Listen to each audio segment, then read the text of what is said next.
Hello everyone, myself Surendra Manhas, welcome to my channel. तो देखिए, हम लोगों ने इंडियन नेशनल मूवमेंट पे जो लेक्चर सीरीज शुरू की हुई है, आज उसका सेकंड लेक्चर है।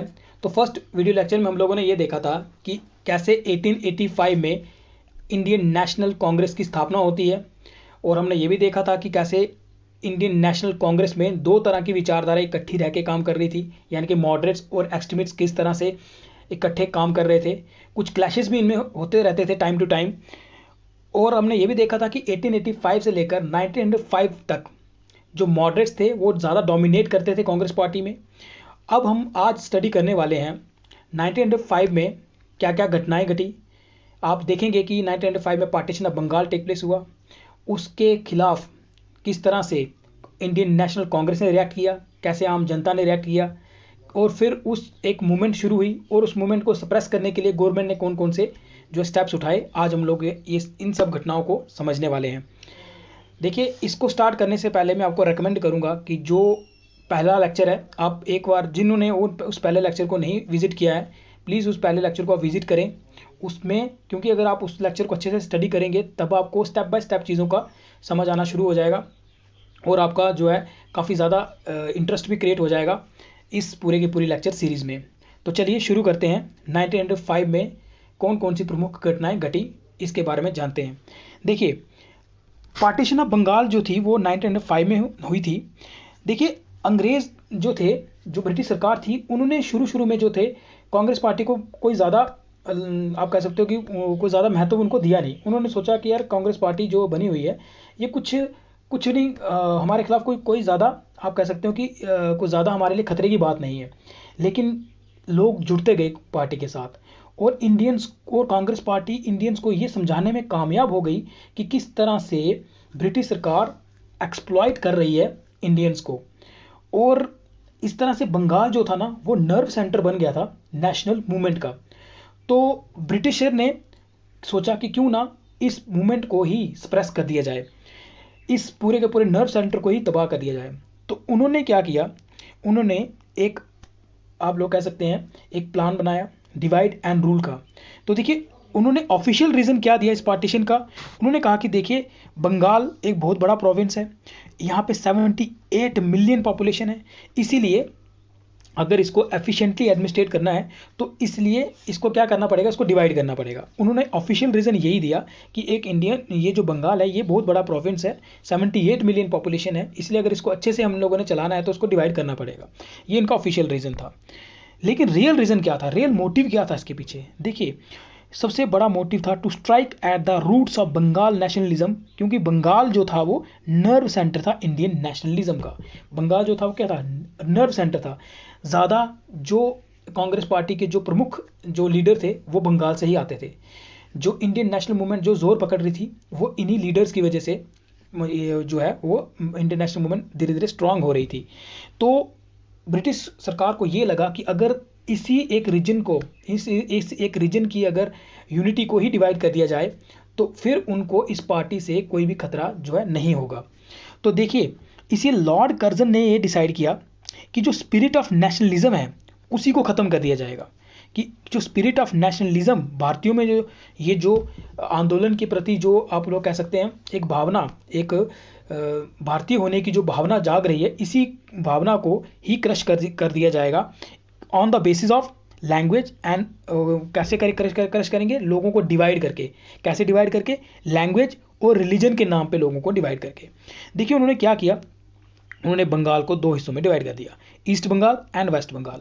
देखिए, ईस्ट बंगाल में 18 मिलियन मुस्लिम्स रहते थे और 12 मिलियन हिंदू रहते थे। अब ब्रिटिश सरकार ने सोचा, अगर इंडियन नेशनल कांग्रेस इसका अपोज करती है पार्टीशन का, तो क्या होगा, तो मुस्लिम मेजॉरिटी को ये लगेगा कि इंडियन नेशनल कांग्रेस उसके अपोजिशन में है, वो एक मुस्लिम मेजॉरिटी प्रोविंस नहीं बनने देना चाहती है। और इससे क्या होगा, इससे मुस्लिम्स और हिंदू में क्या हो जाएगा, एक आप लोग कह सकते हैं घृणा की भावना बनना शुरू हो जाएगी अकॉर्डिंग टू ब्रिटिश रूलर्स।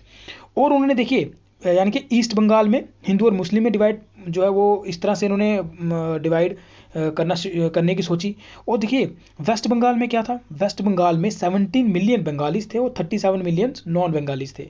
तो इस तरह से उन्होंने क्या बना दिया, वेस्ट बंगाल बना दिया। यहाँ पर भी उन्होंने ये सोचा कि अगर जो नॉन बंगालीज हैं अगर वो इस पर रिएक्ट करते हैं तो बंगाली को बुरा लगेगा, अगर बंगाली इस पर रिएक्ट करते हैं तो नॉन बंगालीज को बुरा लगेगा। तो ये भी आपस में क्या करते रहेंगे, ये भी आपस में लड़ते रहेंगे, एक दूसरे के खिलाफ जो है घृणा की भावना रखना शुरू हो जाएंगे और आपस में लड़ते रहेंगे। और जिससे क्या होगा, जिससे इन सब लोगों का जो ध्यान है वो आपसी लड़ाई में ही लगा रहेगा और नेशनल मूवमेंट की तरफ कोई भी नहीं सोचेगा। तो ये इनका मेन मोटिव था, ये रियल रीज़न था ब्रिटिश सरकार का पार्टीशन ऑफ बंगाल करने के लिए। देखिए पार्टीशन ऑफ बंगाल जो अनाउंस हुई थी दिसंबर 1903 में, लेकिन फाइनली ये कब लागू हुई, 16 अक्टूबर 1905 में।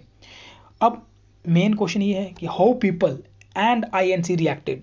वहाँ हमारे जो देश की जनता है उन्होंने, बंगाल के जो लोग थे उन्होंने, और आईएनसी ने यानी कि इंडियन नेशनल कांग्रेस ने इस पार्टीशन ऑफ बंगाल का जो फैसला था उस पर कैसे रिएक्ट किया। देखिए people instead of dividing become more unite. ये जो अंग्रेज सरकार थी इसने सोचा था कि लोग डिवाइड होंगे, बट रादर डिवाइड होने के बजाय लोग ज़्यादा यूनाइट होकर सामने आए इस पार्टीशन ऑफ बंगाल में। स्वदेशी एंड बायकॉट मूवमेंट स्टार्टेड, और एक आंदोलन शुरू हो गया जिसका नाम था स्वदेशी एंड बायकॉट मूवमेंट। देखिए जैसा कि मैंने आपको बताया है कि ये जो कांग्रेस पार्टी है, इंडियन नेशनल कांग्रेस है, इस इंडियन नेशनल कांग्रेस में दो अलग अलग विचारधारा के लोग जो है काम कर रहे थे, यानी कि मॉडरेट्स अलग थे और एक्सट्रीमिस्ट अलग तरीके से काम करते थे। तो आज हम लोग ये भी देखेंगे कि मॉडरेट्स ने कैसे रिएक्ट किया, उन्होंने कैसे इस स्वदेशी एंड बायकॉट मूवमेंट को लीड किया, और एक्सट्रीमिस्ट्स ने कैसे लीड किया, क्या क्या थोड़े क्या इनमें डिफरेंसेस थे। तो देखिए मॉडरेट्स ने कैसे रिएक्ट किया या लीड किया स्वदेशी एंड बायकॉट मूवमेंट को। देखिए बायकॉट किया गया फॉरेन गुड्स का, तो जो विदेशी वस्तुएं थी उनके खिलाफ उनको बायकॉट किया गया। स्वदेशी जो चीज़ें थी इंडिजिनस एंटरप्राइजेस उनको प्रोत्साहित किया गया। 16 अक्टूबर 1905 डिक्लेयर किया गया डे ऑफ मॉर्निंग, ठीक है। राखी बांधी गई, ये एक दूसरे के हाथों में हिंदू मुस्लिम में राखियाँ बांधी गई, ये दिखाने के लिए ब्रिटिश गवर्नमेंट को कि हम सब एक हैं। वंदे मातरम बहुत फेमस हो गया, और जो कि किसने लिखा हुआ है, बंकिम चंद्र चटर्जी ने लिखा हुआ है, और ये कहाँ से लिया गया, आनंद मठ से लिया गया। एंड और आईएनसी में यानी कि इंडियन नेशनल कांग्रेस में सबसे पहले ये कब गाया गया था, 1896 में गाया गया था, ठीक है। देखिए ये काफ़ी इंपॉर्टेंट फैक्ट्स हैं, इनको भी आप याद रखें क्योंकि यहाँ से भी आपको क्वेश्चन जो है किया जा सकता है। रविंद्रनाथ टैगोर ने इन्हीं दिनों लिखा था अमर सोनार बंगला। अमर सोनार बंगला जो है ये कविता आज की डेट में ये बांग्लादेश का नेशनल एंथम भी है। देखिए आंध्र प्रदेश में इसी मूवमेंट को वंदे मातरम मूवमेंट के नाम से जाना गया। आंध्र प्रदेश में इस मूवमेंट को वंदे मातरम मूवमेंट के नाम से जाना गया। ये सब स्टेप्स किसने उठाए थे, ये सब स्टेप्स जो है ये उठाए थे मॉडरेट्स ने। देखिए और स्वदेशी ये जो थे एक्सट्रीमिस्ट थे, इन्होंने कैसे रिएक्ट किया। देखिए बायकॉट, इन्होंने क्या किया, बायकॉट किया गवर्नमेंट स्कूल्स, कॉलेजेस, म्यूनसिपैलिटीज़ को, ठीक है। बाल गंगाधर तिलक ने क्या किया, जो फेस्टिवल्स थे, शिवाजी फेस्टिवल टेक प्लेस करता था, गणपति फेस्टिवल्स का ऑर्गेनाइज किया गया, और इन फेस्टिवल्स को यूज़ किया गया अपनी मूवमेंट को प्रोपोगेट करने के लिए आउटसाइड द बंगाल भी। ये लोग चाहते थे कि ये मूवमेंट सिर्फ बंगाल में ना रहे, ये मूवमेंट जो है, ये आंदोलन पूरे के पूरे देश में फैल जाए। एक्सट्रीमिस्ट ये चाहते थे, और इसीलिए इसीलिए उन्होंने इसके लिए इस मूवमेंट को प्रोपोगेट करने के लिए क्या किया, उन्होंने जो भी फेस्टिवल्स होते थे जैसे गणपति फेस्टिवल ऑर्गेनाइज किया गया बाल गंगाधर तिलक द्वारा, और इस फेस्टिवल में उन्होंने इस मूवमेंट को प्रोपोगेट किया। यानी कि देखिए क्या होता था फेस्टिवल में या मेलों में, क्या होता है कि ढेर सारे लोग आए होते हैं, बहुत सारे लोग आए होते हैं, और अब ये एक ऐसा प्लेटफॉर्म होता है जहाँ पर अपनी जो आवाज़ है, अपना जो व्यूज़ हैं वो काफ़ी लोगों तक पहुँचाया जा सके। तो इसलिए इन फेस्टिवल्स का यूज़ किया गया अपनी बात ज़्यादा से ज़्यादा लोगों तक पहुंचाने के लिए। ये मूवमेंट, ये आंदोलन ज़्यादा से ज़्यादा लोगों तक पहुंचाने के लिए इन फेस्टिवल्स का जो है वो यूज़ किया गया। स्वदेशी एजुकेशन का प्रमोशन ज़्यादा प्रमोट किया गया एक्सट्रीमिस्ट द्वारा। वहाँ एक्सट्रीमिस्ट ने क्या किया, दे open national school and colleges. वहाँ पे नेशनल स्कूल कॉलेजेस खोले गए। जैसे कि एग्जांपल मैं आपको देता हूँ, बंगाल नेशनल कॉलेज, एक बंगाल नेशनल कॉलेज खोला गया था, और Aurobindo Ghosh was the principal of Bengal National College. तो अरविंदो घोष जो है वो एक एक्सट्रीमिस्ट लीडर थे, वो प्रिंसिपल रहे बंगाल नेशनल कॉलेज के। देखिए एक्समिट्स द्वारा वॉलेंट्री क्रॉप्स या समितिस का गठन किया गया, वॉलेंट्री क्रॉप या समितिस का गठन किया गया, जैसे फॉर एग्जांपल स्वदेशी बांधव समिति, ये भी एक्समिट्स द्वारा कदम उठाया गया था। तो देखिए हाउ स्वदेशी मूवमेंट फेडेड। अब ये मूवमेंट इस तरह से एक्सट्रीमिस्ट्स भी अपने तरीके से चल रहे थे, मॉडरेट्स भी इस तरह से अपना इसको प्रोपोगेट कर रहे थे, लेकिन फिर भी ये मूवमेंट धीरे धीरे धीरे धीरे फेड होती गई। कारण क्या था फेड का? देखिए गवर्नमेंट रिप्रेशन, गवर्नमेंट ने इस मूवमेंट में जब ये आंदोलन अपना जोर पकड़ना शुरू कर गया, तब गवर्नमेंट ने काफ़ी, आप लोग कह सकते हैं, बर्बरतापूर्वक बिहेव किया और उन्होंने इस मूवमेंट को सप्रेस करने की पूरी कोशिश की। Cancellation of affiliation of colleges, जो एक्सट्रीमिस्ट्स ने स्वदेशी कॉलेज खोले थे, एक अपनी इंडिजिनस जो आप लोग कह सकते हैं एजुकेशन के लिए जो कॉलेज खोले थे, उन कॉलेजेस की जो एफिलिएशन थी उसको कैंसिल कर दिया गया। स्टूडेंट्स जो पार्टिसिपेट कर रहे थे इन मूवमेंट्स में, उनको बैन कर दिया गया गवर्नमेंट जॉब से, तो वो लोग अब गवर्नमेंट जॉब को हासिल नहीं कर सकते थे। पब्लिक बीटिंग की गई, जहाँ पर भी लोग इकट्ठे होते थे वहाँ पर बहुत ही आप लोग कहते हैं क्रूरतापूर्वक ये लोग मारते थे लोगों को। लार्ज स्केल डिटेंशंस की गई, जो भी लीडर्स थे यहाँ पर उनको जेल में डाल दिया गया। इवन कि एक और बड़ा मुख्य कारण था स्वदेशी मूवमेंट के फेड होने का, वो था internal clashes between extremists and moderates. देखिए क्योंकि मैंने आपको बताया एक्सट्रीमिस्ट्स एक अलग विचारधारा के लोग थे और मॉडरेट्स एक अलग विचारधारा के लोग थे, तो इनमें इंटरनल क्लैशेस भी बहुत हो रहे थे। उसकी वजह से भी ये जो स्वदेशी मूवमेंट है ये धीरे धीरे धीरे धीरे जो है फेड होती गई। Leaders went to jail, government ने क्या किया, जो लीडर्स इस मूवमेंट में अच्छे से पार्टिसिपेट कर रहे थे उनको जेल में डाल दिया गया, तो ये भी एक कारण था। स्वदेशी मूवमेंट धीरे धीरे कैसे समाप्त हो गई। Important leaders retire from active politics, और कुछ इंपॉर्टेंट लीडर जो थे जैसे कि बीसी पाल, अरविंदो घोष, ये जो थे ये इन्होंने एक्टिव पॉलिटिक्स से ही रिटायरमेंट जो है वो ले ली थी, तो इसलिए ये भी एक मुख्य कारण था स्वदेशी मूवमेंट के फेड होने का।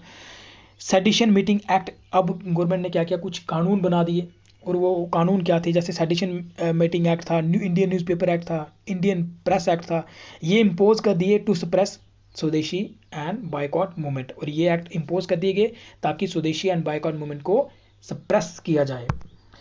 देखिए what was the positive about this movement. अब इस मूवमेंट से हमें मिला क्या, क्या पॉजिटिव चीज़ हम लोगों को हासिल हो गई। देखिए स्टूडेंट्स एंड वुमेन पार्टिसिपेशन, सबसे बड़ी बात ये थी कि 1885 से लेकर 1905 तक ऐसा कोई भी आंदोलन जो कांग्रेस पार्टी चलाती थी, अपना एजेंडा प्रोपोगेट करती थी, लेकिन कोई ऐसा आप लोग कह सकते हैं कोई आंदोलन ऐसा नहीं बना था, या ऐसा कोई आंदोलन सामने नहीं आया था जिसमें स्टूडेंट्स और वुमेन की भी पार्टिसिपेशन एक्टिव तरीके से हो। लेकिन ये एक ऐसा आंदोलन था स्वदेशी एंड बायकॉट मूवमेंट, जहाँ पर स्टूडेंट्स ने और जो आप लोग कह सकते हैं वुमेन ने बड़ा ही एक्टिवली पार्टिसिपेट किया था। इस वुमेन ने क्या टीच किया, गांधीयन प्रिंसिपल, सोशलिज्म और रेवोल्यूशनरी आइडियाज़ जो हैं उनको भी प्रोपोगेट किया। अब इसी मूवमेंट की वजह से बिकॉज ऑफ दिस मूवमेंट जो पार्टीशन ऑफ बंगाल थी उसे रिवोक किया गया लॉर्ड हार्डिंग द्वारा। कब? 1911 में। तो 1911 में लॉर्ड हार्डिंग द्वारा इस पार्टीशन ऑफ बंगाल को वापस रिवोक कर दिया गया था। तो ये सब इंपॉर्टेंट फैक्ट्स हैं स्वदेशी एंड बायकॉट मूवमेंट के। तो आई होप आपको अच्छे से समझ आया होगा ये सब कुछ, क्योंकि देखिए स्टेप बाय स्टेप अगर आप इन घटनाओं को समझते हैं तो आपको चीज़ें आसानी से याद रहती हैं, और ये ऐसे टॉपिक्स हैं और ऐसे हाईलाइटेड टॉपिक्स हैं जो कि हर एक कॉम्पिटिटिव एग्जाम में इन टॉपिक्स में से क्वेश्चन जो है वो अपेयर होते हैं। तो उम्मीद करता हूँ आपको अच्छे से समझ आया होगा। Thanks for watching and please subscribe my channel for more informative videos.